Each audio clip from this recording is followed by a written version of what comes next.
Hello, my name is Eric Smith. Hello, my name is Eric Smith, Brother E to most people.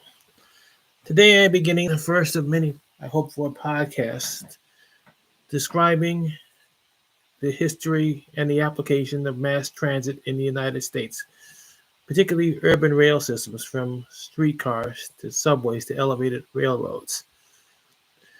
In the course of the next few weeks or months, so I'll be posting numerous videos and podcasts talking about the history of mass transit, the later rapid transit in this country and others throughout the world, detailing the impact they had on expanding urban boundaries and bringing people of all walks of life and all races and creeds together in spite of themselves. This first video is devoted to the origins of mass transit, that, of course, being the evolution or the shift from what were originally walking cities to cities of where people were moved in large numbers over relatively short distances. To start with, in the United States, whether you're talking about Boston, Philadelphia, New York, Philadelphia, New Orleans, San Francisco, to name but a few, or Chicago, you're talking about cities or urban areas that originated on the banks of bodies of water, be the oceans, as is the case of New York, Boston, and San Francisco. Rivers such as the Mississippi in relation to New Orleans, or lakes such as Chicago. Rivers again, of course, with Philadelphia, the Delaware. It was at these points of entries where these cities were started. People came from various parts of this land, but mostly from overseas, and they disembarked in those waterfront shores. And that's where they congregated. That's where they built their homes and their businesses, where they worked.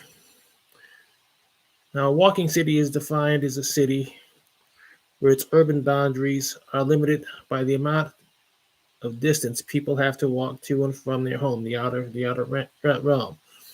Typical human being walks about a mile every 15 minutes. So on the average, urban boundaries at the beginning were limited to about 4 miles because it would take a person maybe an hour to walk from their place of business or their place of employment to where they lived in the outer edges. So you're talking about maybe a 2-hour commute, round trip. Now, this is really the only practical means of people in large numbers moving around. You had, of course, horses. You had, in addition to people walking on foot. But this led to congestion. Most individuals, understandably, chose to live as close to their place of employment and their schools as possible. So you would have overcrowding developing in a Boston, a Philadelphia, New York, New Orleans, and San Francisco when people started to come there in droves. This created severe health issues from dysentery, other cholera, and other smallpox, and other diseases. Because let's face it, in the 16th and the 18th and 19th centuries and before that, sanitary conditions were poor, to say the least. People dropped their waste in the rivers or the nearby oceans and shores, and in the streets themselves. You combine this with the horses, which was the primary and only means of non-human transport, and on roads that were unpaved. So in the summer, you would have the roads with dry, dusty conditions, and then when it rained, the stuff would become a slush pile of human, animal excrement, urine, the whole works. A very dirty, smelly affair. People would have to navigate through this every day. Now, a few were fortunate enough to have horse-drawn vehicles like push carts and so forth. And as the 18th century gave way to the 19th, you had the introduction of very rudimentary vehicles, such as stagecoaches that would traditionally take people from city to city, state to state. And then in the 1820s in New York, you would have something called an omnibus, just a glorified stagecoach, would have about 10 or 12 people hauled by a team of horses on fixed stops, routes rather. You'd have those on Fifth Avenue in New York and other major thoroughfares. But they were very slow, and because the roads were often unpaved, their movements were extremely difficult. So solutions were needed and fast to relieve the urban areas of the massive congestion that clogged the streets and made life borderline unlivable. And so in early 1800s, 1830s, around the time of the advent of the steam railroad, someone came up with the idea of the horse car. Now, of course, individuals, there was talk of running the early steam trains through the hearts of various cities like New York, Boston, Chicago, and Philadelphia. But these early steam engines had a tendency of exploding in the streets, creating massive casualties, deaths, injuries, and so forth. And the people got tired of it.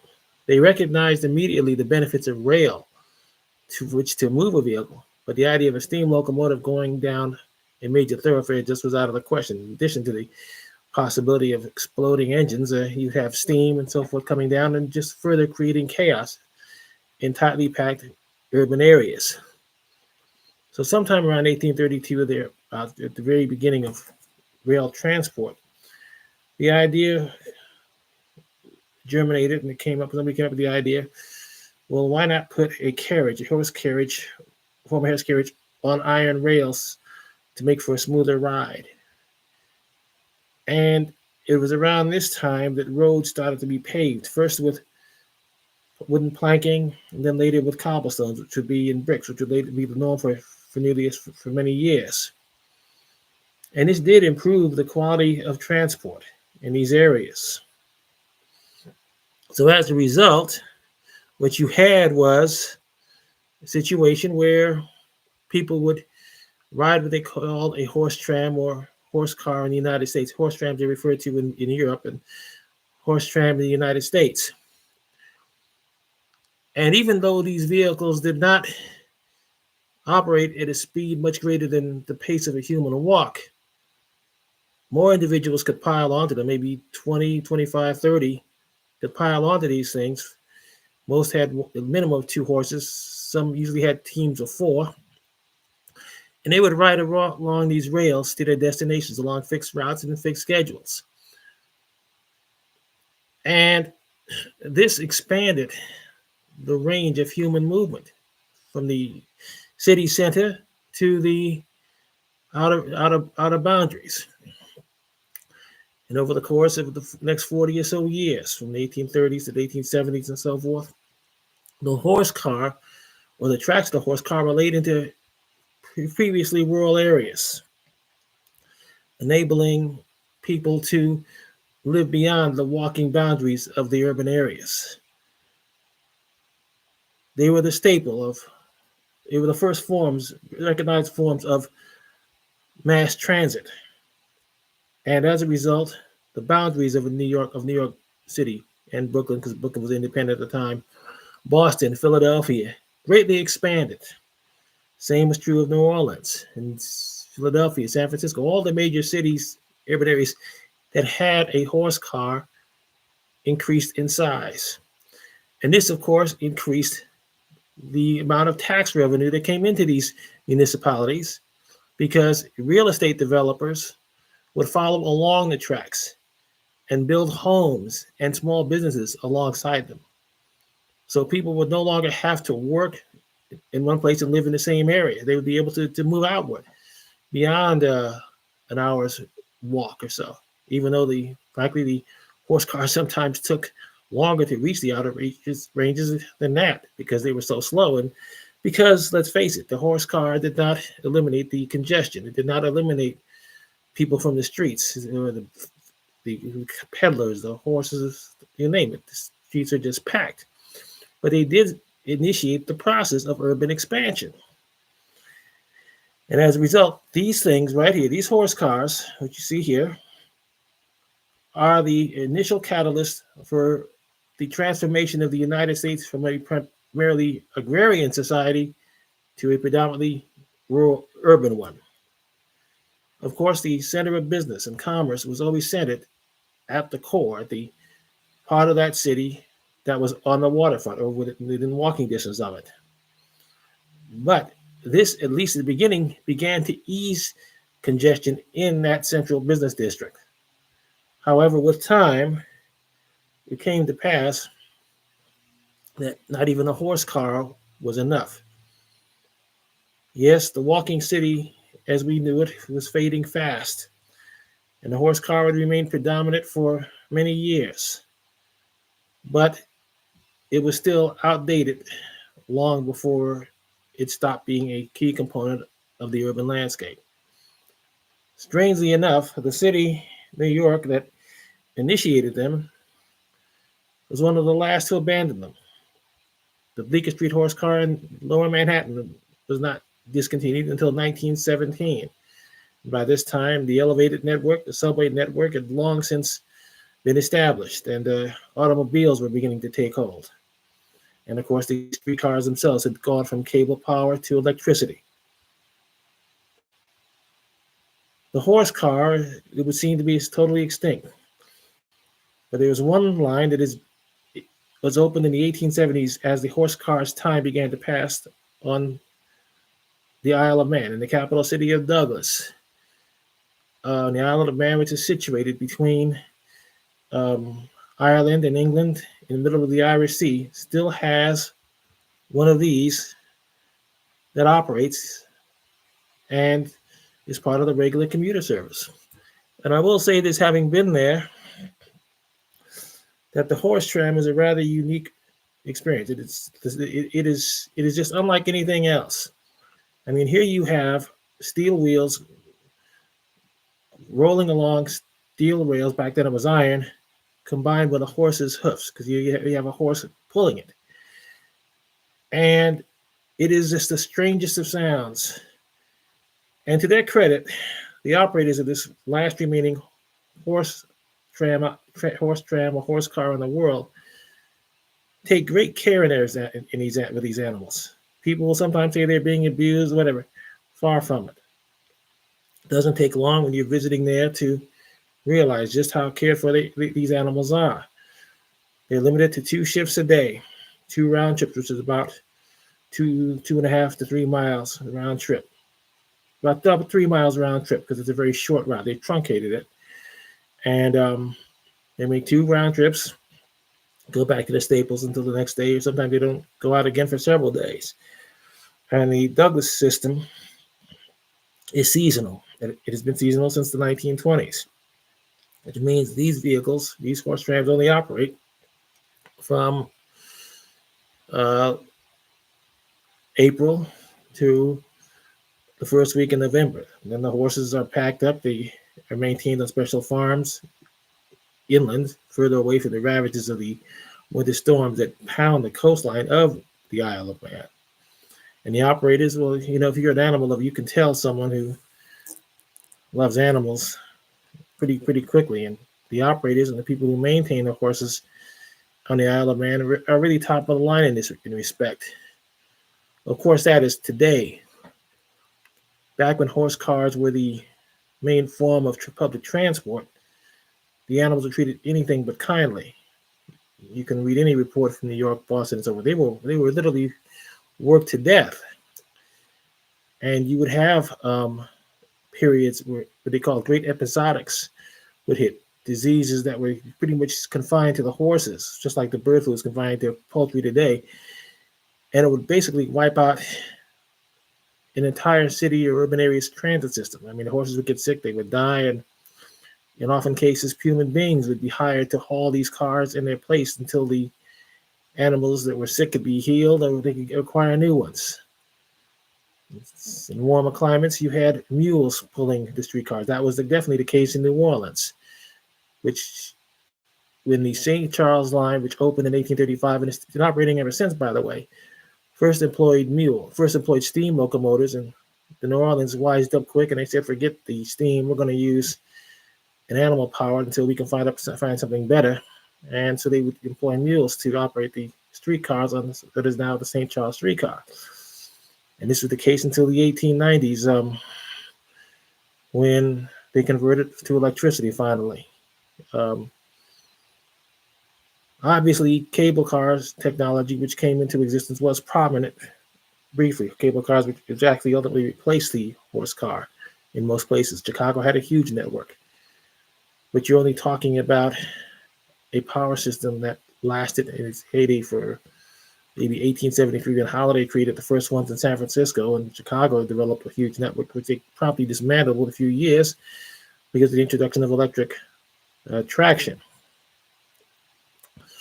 So all of this is to say that our cities all stem have one common origin. That is, they were walking cities at the beginning.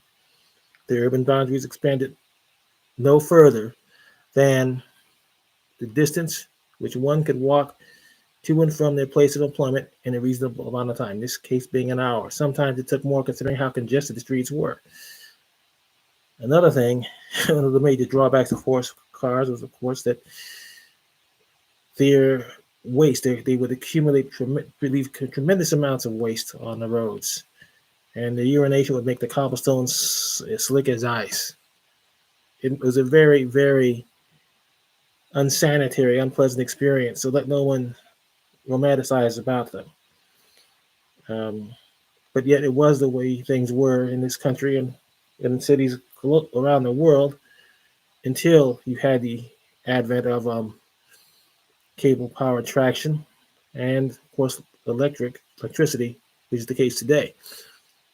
You know, the sad irony of all this is those vehicles which replaced the horse car successors, this electric railway.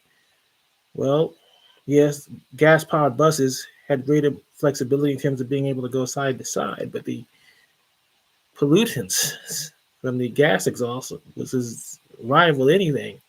It rivaled the smell of the waste and so forth, and the feces generated by thousands of horse-drawn streetcars in the past.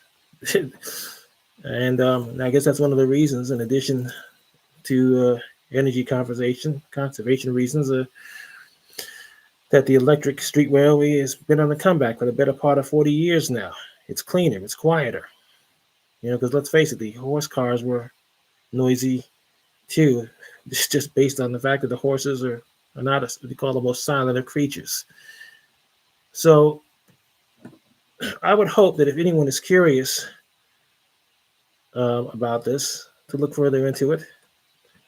I discussed it briefly in some of my books that I've written. I am an author of many books related to transit, street railways, elevated, so forth. And in future videos, future podcasts, I will direct you to Amazon. You can type my name, Eric Smith, Eric Dale Smith's books, and you'll see a bunch of the stuff I've written.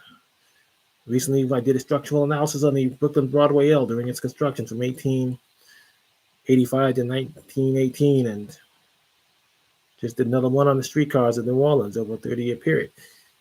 So I have a lot of experience with this. I'm almost 60 years old, and I've been into trains, transit since I was 2. So it's been a long time. I've been all over the place. And I hope that the podcast that follow will make people more informed about the importance of urban rail systems here and abroad, because we got some interesting stuff out there, interesting histories, from the monorail of Schwebebahn in Wuppertal, Germany, to the aforementioned ancient horse car and electric railway lines in Douglas and the Isle of Man, Krakow, Poland, Oslo, Norway, where I'll be going next. The ultimate goal of this series is basically to just show you that there's a lot that links us as human beings. Poverty, camaraderie, conflict. You know, these things are not limited to race or creed or color or religion.